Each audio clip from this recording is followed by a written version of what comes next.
Good morning, everybody. Welcome to the NBA Daily. Coming up, the Warriors won a game without Steph Curry. What? The Clippers beat the Cavs. And Shakeia Taylor stops by to talk about referees and the referee crisis in America.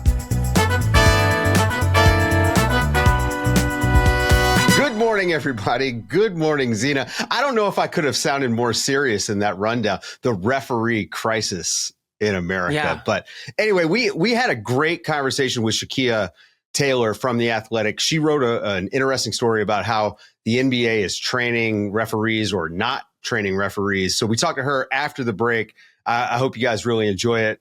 Zena, not a lot of games last night, but there were some really important games, at least for the teams that got wins. Right. Steph Curry, apparently exhausted, gets the night off. And I'm thinking to myself, and I text you, oh, Steph's out. Okay, so the Bucks are just going to roll. And what do you know? Another night where the Warriors surprise us. They surprised us by not showing up when Jokic and Jamal Murray weren't out there, and they lose to the Nuggets. True. And then they surprise us by showing up when Steph Curry isn't out there, and they beat the Bucks. I mean, and honestly, they handled them the entire game. It felt like they controlled the entire game. And I really don't know where you hang the credit for this because it was such a weird performance. I would say they handled them the entire game except for that 10 turnover third quarter. Sure. Where things went awry for the Warriors. It was very strange. It's hilarious. It's almost as if, Dave, you were not with me in that conversation with Eric Name just very recently about the Bucks and how much you cannot trust, particularly their offense and also like their desperation defense. The Bucks got within 3 after being significantly down earlier in the game, got within 3 in the third quarter, and flipped the game pretty much on its head, got the lead. And you see their defense pick up a little bit. You see Dame Lillard chasing down folks on screens, switching people off. I mean, it was amazing.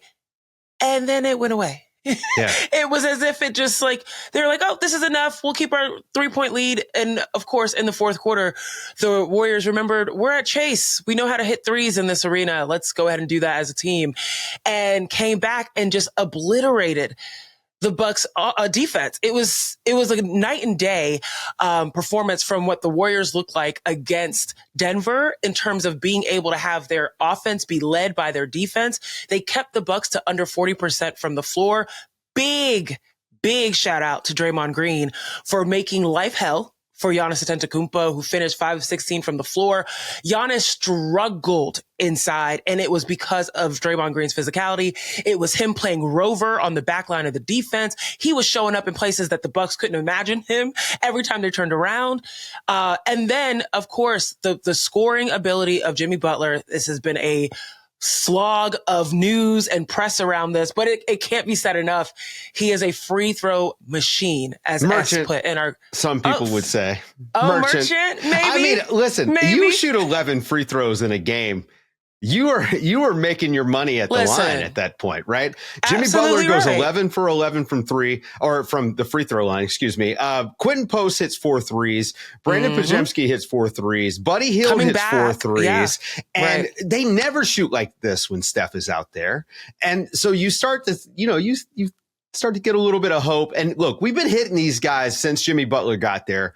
They haven't played anybody. They lose to the Nuggets without Jokic and Murray, and we start saying, "Oh, okay." So our gut feeling that maybe they're not quite this contender yet might be right. But then they have a game like this, and you see them without Steph, holding the Bucks to 93 points. And I know that we've talked about how bad that Bucks offense can be, but that is huge to know you have that sort of defense in your back pocket when you go into the playoffs and Steph can't play 48 minutes. Right. It's massive. It's major. Yeah. And the fact, I really do look at the Milwaukee side of this. Like, there are some glaring concerns, especially because they're in that conversation of the 4, 5, 6 situation on the east side with the Indiana Pacers and Detroit Pistons. You're looking at a team that cannot get creation out of their bench. And they also can't get another shot creator besides Dame Lillard. Like, this is when you see the absence of Bobby Portis is so imperative for the Bucks, not only from a defensive perspective, but again, a guy that can create his own shot willingly and easily. And so I do give credit to the Warriors for stepping up in the way that they did. And that is going to have some legitimate cachet going into the playoffs. However, I'm still not that impressed.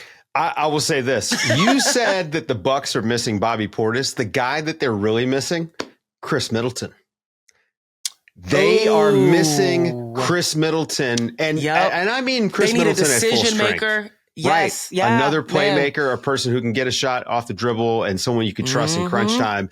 And Kyle Kuzma is not that. I will say is, one of his better games as a Buck. He went 5 of 13 from 3. But the Bucks, they shouldn't scare anybody, in my opinion. They drop now to the 5th seed. The Warriors pick up a half game lead on the Timberwolves because the Timberwolves were idle last night. Again, the playoff race right now is so fun. And I know like everyone's about to start focusing, especially Zena, about to start focusing on March Madness and all that stuff. But man, we kind of have our own, not quite a tournament, but we've got our own race here to the finish. It's a lot of fun to watch. I call it that. Yeah. Speaking of, let's switch over to the other big game. And look, for the Cavs, they lose their 12th game of the season. And Zena, I think we can agree they are frauds. No. What?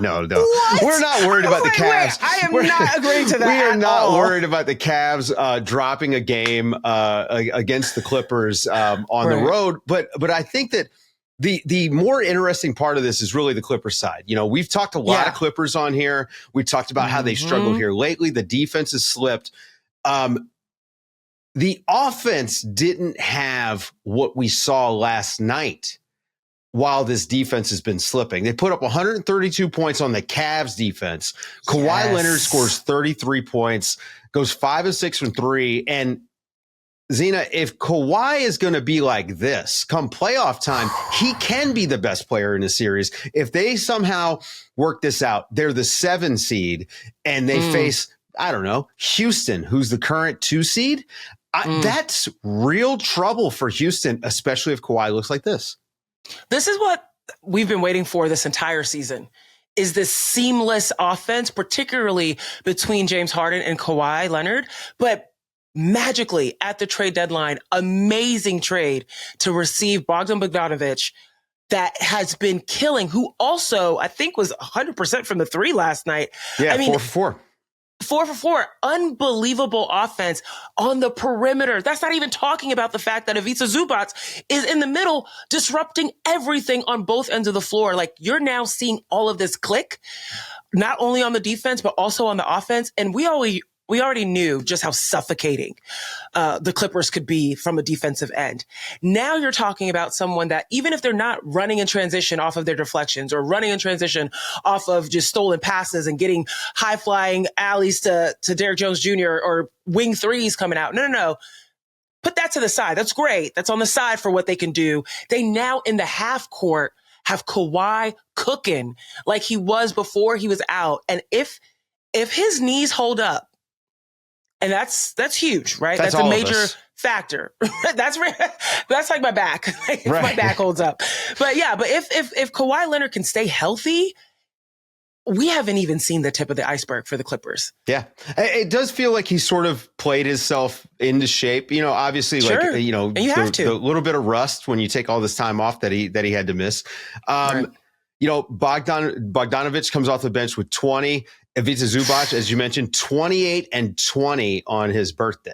So on his 28th birthday. Yeah, it feels like they probably ran it up a little bit there at the end to get him that 28th point. And look, the one note I have for the Cavs is that this is another game on film where physicality on the perimeter was able to get them out of their game. Garland and Mitchell combined for 35 points in this game. That's a little bit lower than what we're used to from them. Evan Mobley in this game, minus 27, right? Like, this is very much in, like, you can see where the Clippers dominated. And I think if you're Boston, if you're the Knicks, if you're one of these teams that you're going to have to go through Cleveland, this is one of the games that you're going to do a heavy scout on because, again, more of this physicality.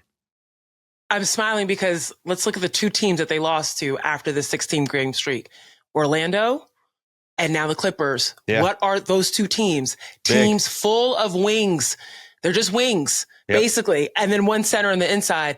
And what's hilarious about this is I was actually watching the coach to cast or coaching cast. Basically, it's a coach cast of the same game. It was Phil Handy and Adrian Griffin and some other folks just talking about the game. And Adrian Griffin mentioned that what he loves about the Cleveland Cavs is that they look like what the league looked like when he got in there.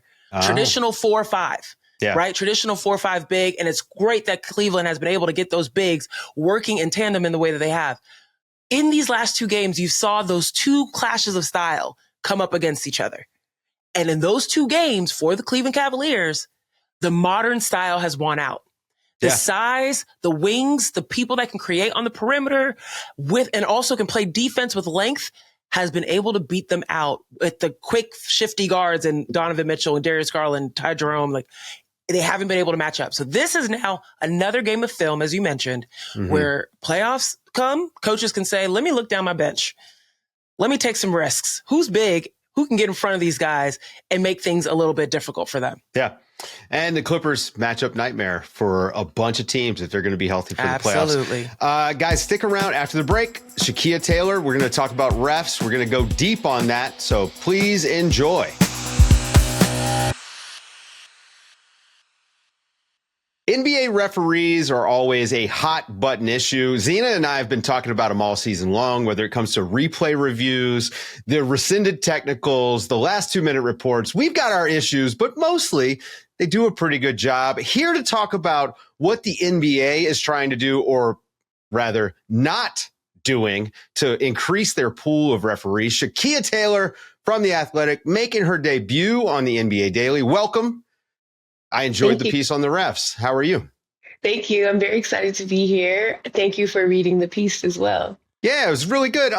Super insightful. You talk about a company called RefMasters, where essentially they're taking on the educational component for up and coming referees. And I don't want to get into the app, guys. I'll put the link in the show description, so go and read it because it is eye opening. But to me, I think that the crux for me and NBA fans in general is, how come the NBA isn't actually running this program where they're trying to educate up and coming referees, because they do have a referee issue?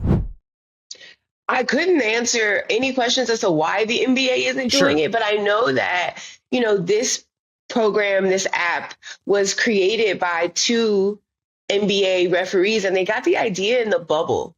I tried to kind of push as to like what in the bubble made that, a thought, considering there weren't fans there to go at them the way they are now. But they had the idea in the bubble, and it was James Williams, who people call Gucci, and Kane Fitzgerald, who is now in Secaucus at the main, officiating center for the NBA. And their idea was, hey, we need constant and consistent and updated training. We don't write the rules. We're not a part of the rules making process, but it's our job to litigate them, so to speak. And this whole idea is getting people properly trained on positioning and sequencing and how to use your eyes to make better calls. I literally love this piece. One, because I think it's pretty unprecedented. And I do want you to get into how this piece came about, just even the access that you had and the conversations that you were having. Like, for me, there are three things that I learned. Number one, there is no such thing as a referee school like today, like right now. Throughout the entire piece, you talked about folks having mentors within this space, which makes me think about some of the inherent nepotism within the referee world. I also learned that the average age of over 35,000 officials across sports is 57. That concerns me, because in 10 years, what's going to happen? Where are these people going to go? Hopefully retirement, but what's going to happen to the sports that they officiate? And then now also, I learned about RefMasters and I learned about this program. So talk to me about even the NBA allowing you to talk to James Williams to get this information and what the conversations were like with the NBA about the app. Well, I have to start by telling you where I found out about RefMasters. I found out about it in the most unconventional way, which is typically how I get a lot of ideas, to be honest, just random conversations. But I went to a women in sports panel at a Soho House here in Chicago. And the woman sitting next to me happened to be the executive vice president of RefMasters. And we got to chatting, you know how you are when you're in a social context, and we're just chatting, and she gives me her card. I give her my card, and we're talking about what they do. And I found it incredibly interesting, not only as a writer who attends tons of games, and I've been, to every sport on a professional level I've covered to a certain degree. And there's always a complaint about officiating, no matter the level, no matter the league. And so the fact that these people saw a need and said, okay, how can we impact this? And some of the big parts of officiating is data. I don't think the average fan considers that it's data. How much is this happening? How often are we making this call? Where are we standing when we're making this call? What exactly should I be looking at for this to be correct or accurate? And then you officiate the offense differently than the defense, right? So you have to know the flow of the game. You have to kind of know a player's tendencies. You have to know the rule book. There's just all this stuff on top of that. And as she and I got to talking, I was like, okay, this is amazing. This is sort of a pulling back of the curtain that the average person doesn't get. Instead, we get the mistakes, or we get the good calls, or we get the game impacting things, or we get the players flipping out. We get the technicals. We don't know what goes into it. And something that I thought was interesting that I'm sure you all will too is most officials are former athletes, and they're getting in 5 miles per game, running up and down the court with elite athletes. 5 miles per game? That's crazy. That's wild. And then you think about the age, 57 years old doing 5 miles a game is like, that's crazy. Add it to the list of crises in America, but like there is a referee crisis. It's because our sports leagues, they're private enterprises, and there is no, like, our USA Basketball doesn't take it upon themselves to set up like other federations that I've actually got experience working with, the German Federation, Georgian Federation. They all have a process and a program for up and coming people and referees. They recruit, whether it's, young coaches, young players who are going to stop playing, they try to get them into the system. And maybe this is a way to bridge that gap. But 57 years old doesn't surprise me, because it's a thankless job. Like, we see this all the time. We hear players getting yelled at about prop bets, but referees, it's the same thing. The gambling aspect of this just goes very, very heavily onto the refs as well. Did that come up at all? The way that the fans actually treat the referees and the chilling effect that might have on the league? Absolutely. It's even in my lead. I mentioned that, like, with the proliferation of gambling, referees they're under threat. Something that James Williams said in our conversation was social media is not a safe place for an official. In fact, early in his career, which obviously was in the boom of social media, but he remembers just feeling so horrible about a call in a game and the things that were said to him that he started wanting to work harder and wanting to be better and wanting to make fewer mistakes. Unfortunately, that's not how it goes for a lot of people. You get berated one time too many, you get cursed out, you get your life threatened one time too many, and you're like, I'm out of here. I'm not doing this. And on the lower levels, they're getting it from parents, right? Like, parents think they know the game, and I'm not saying parents don't know the game, but you all know what I'm getting at. No, they don't. No, I'll say it. They don't. Yeah. I used to tell them that when I coached high school. I used to tell them that at the beginning of the year. Here's my resume. If you can beat it, then we'll have a conversation. I mean, that's basically it. So you can say, maybe you won't say it, but I'll say it. They don't know what they're talking about. So go ahead. But that's what they experience, right? What they experience exactly what you and other coaches experience is parents telling them how to do their jobs. So imagine it when you're at the NBA level, you got thousands of people watching on TV, live streams, on social media, in the arena. And one mistake, you already have the weight of this could impact the game. This could impact the outcome of the game. This could impact player relationships.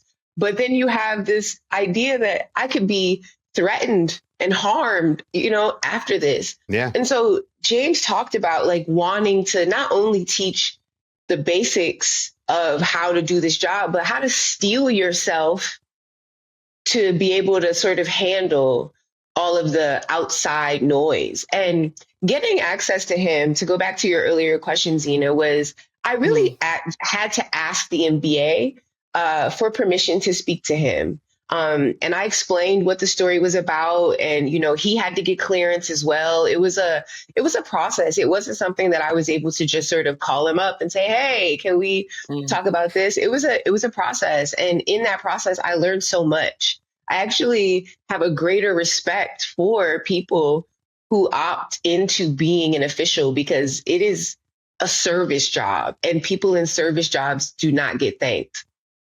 Absolutely. I think about my Santa Cruz days when I was a sideline reporter and seeing the referees come in and come out like with their little bags, and people are rarely happy to see them. As they're walking in, they're smiling and such, especially when you're on the broadcast desk, they come in, they, give you a little fist bump. And that's usually the only smiles they'll get for the rest of the game, unless it's maybe a player coming up to just be like, tease them about something.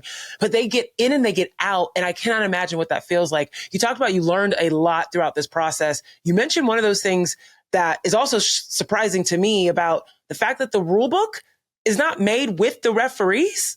Explain that. So the NBA rule book is 75 pages, right? So this is 75 pages of rules that all of these referees have to know.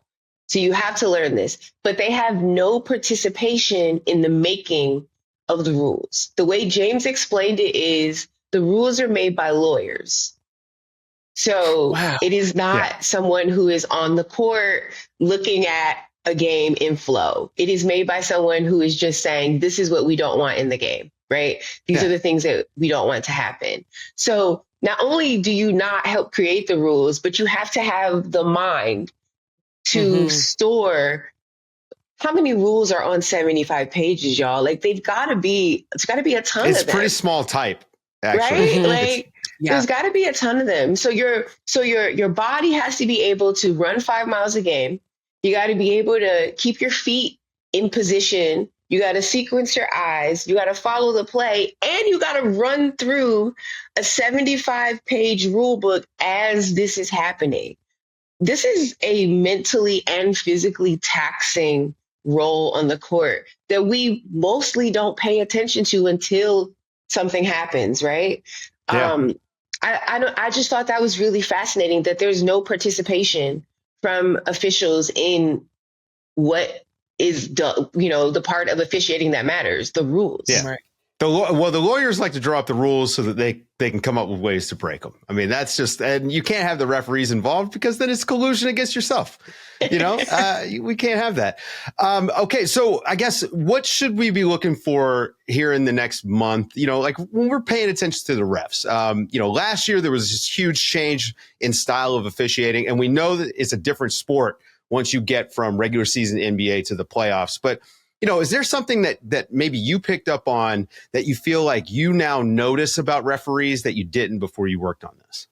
Absolutely. Something that came up a lot in my conversations, because I didn't just talk to James, right? I talked to Monty McCutcheon of the NBA. I talked to other people at RefMasters, and I talked to someone who is using RefMasters to sort of help improve herself as a referee. And what I thought was interesting was everyone mentioned up, down, rebound. So now, whenever I'm watching a game, I'm looking at up, down, rebound, right? Because I want to see what they're seeing. That's not something that I really, as a normal watcher, I'm like paying super close attention to. But they talk about how like what they're watching, where they have to be standing, the way their bodies have to be positioned for that one thing. That's not including everything else. And then the other thing for our viewers, Shakeia, for our viewers, can you explain when you mean up, down, rebound? Can you add a little context to that? I feel like I would not give a good explanation for that. Just try. If one of you wants to explain it, that would be great. No. From what you, I mean, no, I want you to say the referee perspective, like from describe, a referee perspective. Yeah, right. Okay. So as it was explained to me, when a player goes up, right, for the rebound, you're watching not only their hands, but you're watching their feet, and you have to watch everyone around them. Mm-hmm. Right. So you can't just watch the ball. So your eyes have to go. I'm sorry, I'm using my hands as if people can see me. They can't on YouTube. Right. So your eyes have to go up, down, back to the ball incredibly quickly, because you have to have this sequence of events in your mind with your eyes so you can make the correct call. Whether this person is touched, whether there's, someone sticks a hand out or whatever. And now that I've heard that, I start looking. You never realize how many hands are going toward the ball. So you're watching who's got the ball. You're watching for possession. You're watching for who taps it. You're watching for the slightest alteration of the movement of the ball. And it happens in seconds. Yep. And if you're poorly positioned, that was great. If you're poorly positioned, you have no idea if it's an over the back or not. I had a player fouled out on an over the back that was called from half court, Shakeia. How could you see it from half court? I don't know. I'd be anyway, mad. Shakeia, I really enjoyed this. It was a fascinating piece. I look forward to what you're working on next. Everybody go and read Shakeia over at The Athletic. If you follow her on the app, you get notifications when it pops up. If you're watching this on YouTube, like and subscribe, please. Leave us a comment. If you're listening on Spotify, iTunes, however you get your podcast, please leave us a 5-star review. We're working pretty hard over here, having a good time. For Shakeia Taylor, for Zena Keita, I'm Dave DuFour, and this has been the NBA Daily. Thanks for waking up with us.